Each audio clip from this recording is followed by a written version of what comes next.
In the hallowed pages of the book of Genesis, amidst tales of creation and divine intervention, an enigmatic passage has captured the imagination of scholars and seekers of truth for centuries.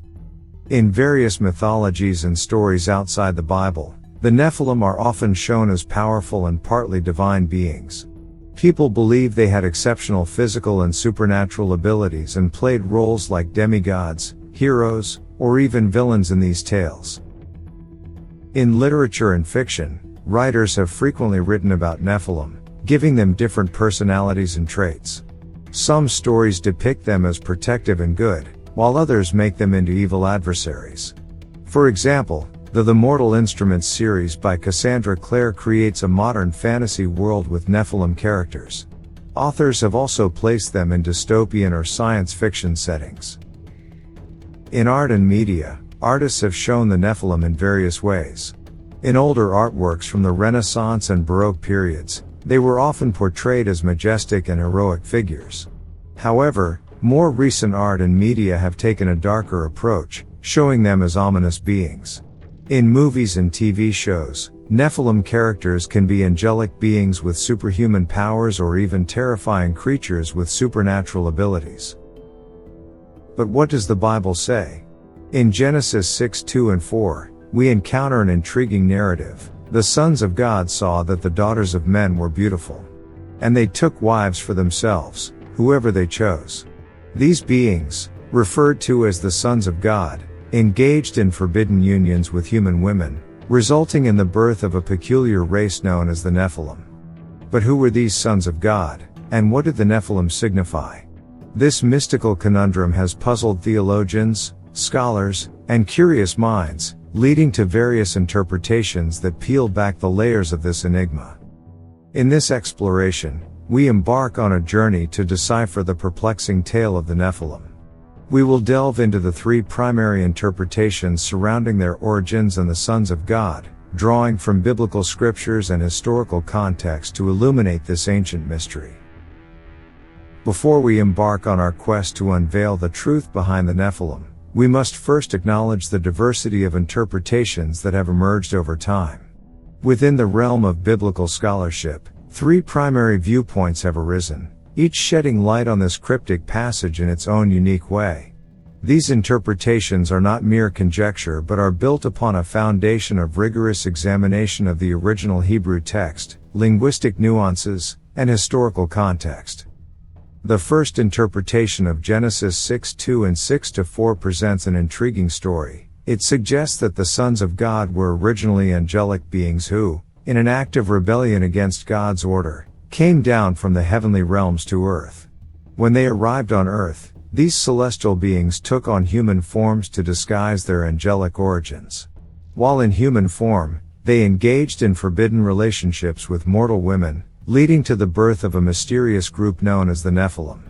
These Nephilim are often described as powerful giants or supernatural beings. Supporters of this interpretation focus on the term sons of God as evidence of angelic ancestry. This term seems to suggest a connection to the divine and implies a heavenly nature.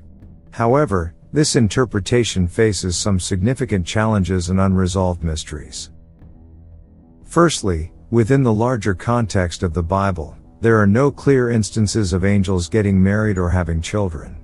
In fact, the teachings attributed to Jesus in the Bible indicate that angels do not engage in marriage, as mentioned in Mark 12:25. This raises perplexing questions about how the actions of these sons of God fit into the broader biblical framework. Secondly, a puzzling aspect of this interpretation is the role of these angelic beings in causing the catastrophic Great Flood, as described in Genesis 6:5-7. The flood is portrayed as a divine response to the widespread wickedness and corruption of humanity. However, it is unclear how the actions of the sons of God fit into this narrative. Why would their relationships with human women be the trigger for such a cataclysmic event, especially when the flood's primary cause is portrayed as human sin? The angelic interpretation, while captivating in its portrayal of celestial rebellion and hybrid offspring, leaves us with a multitude of unanswered questions and theological paradoxes. As we journey deeper into the realm of biblical exegesis, it becomes increasingly apparent that alternative interpretations may offer a more harmonious understanding of this ancient enigma.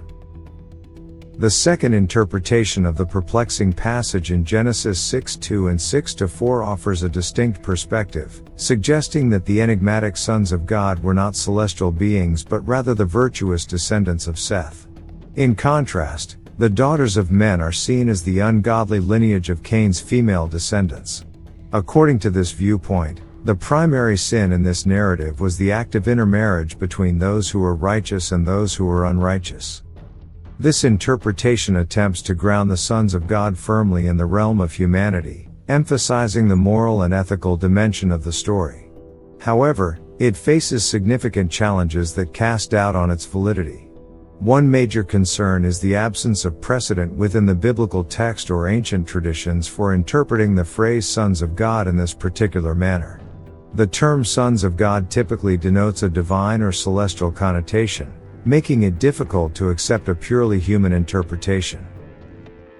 Furthermore, this explanation encounters a notable hurdle in explaining the origin of the Nephilim. If the sons of God were indeed godly descendants of Seth, and the daughters of men were their ungodly counterparts, it remains unclear how their unions could result in the emergence of a distinct race characterized as giants or Nephilim. The logical link between these righteous human unions and the extraordinary offspring described in the text raises questions that this interpretation struggles to resolve. In sum, while the second interpretation strives to provide a more down-to-earth explanation for the sons of God and their actions, it faces significant obstacles related to biblical precedent and the origin of the Nephilim. As we continue our exploration of this ancient enigma, we must consider whether alternative interpretations might offer a more coherent understanding of this perplexing narrative. The third interpretation embarks on a fascinating journey beyond the supernatural, delving deep into the realm of human affairs and the intoxication of hubris. According to this view, the sons of God were not ethereal beings but rather influential and powerful individuals, including kings and nobles. These formidable men, gripped by a potent cocktail of pride and corruption, viewed themselves as nothing less than descendants of gods. In their audacity, they acted with impunity, taking wives as they pleased, regardless of societal norms or moral restraint. This interpretation draws its inspiration from the rich cultural context of the time, a milieu where the prevailing belief held that potent rulers were endowed with divine lineage. In this light, it suggests that these authoritative figures, through their unbridled actions, played a pivotal role in the emergence of a unique class of beings referred to as the Nephilim. The term Nephilim gains significance when coupled with the word Gibborim, found in the text, hinting at a race of great and mighty individuals or even princes.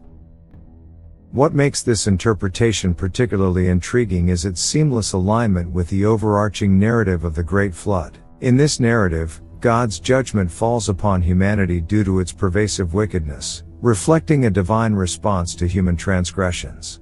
This view underscores the idea that it was the pride, corruption, and wanton behavior of these powerful men that contributed to the moral degradation of society and, consequently, the impending cataclysm. In conclusion, the third interpretation seems most likely. Yet the enigmatic mystery surrounding the Nephilim and their origins is unlikely to fade into obscurity anytime soon. As a subject that spans across theology, mythology, and ancient history, it will undoubtedly continue to captivate the minds of scholars, theologians, and curious individuals alike. The multifaceted interpretations, ranging from celestial beings to powerful rulers, reveal the depth and complexity of this ancient narrative. The ongoing discussion and exploration of the Nephilim serve as a testament to the enduring allure of biblical texts and the quest for understanding the enigmatic chapters of our human past. With each generation, fresh insights, cultural perspectives, and evolving scholarship will contribute to the ongoing dialogue, ensuring that the Nephilim remain a topic of fascination and debate for years to come. But what not should be forgotten is that the story of the Nephilim at heart is a warning against sinning against God. Read it that way. This mysterious story is relevant to us today.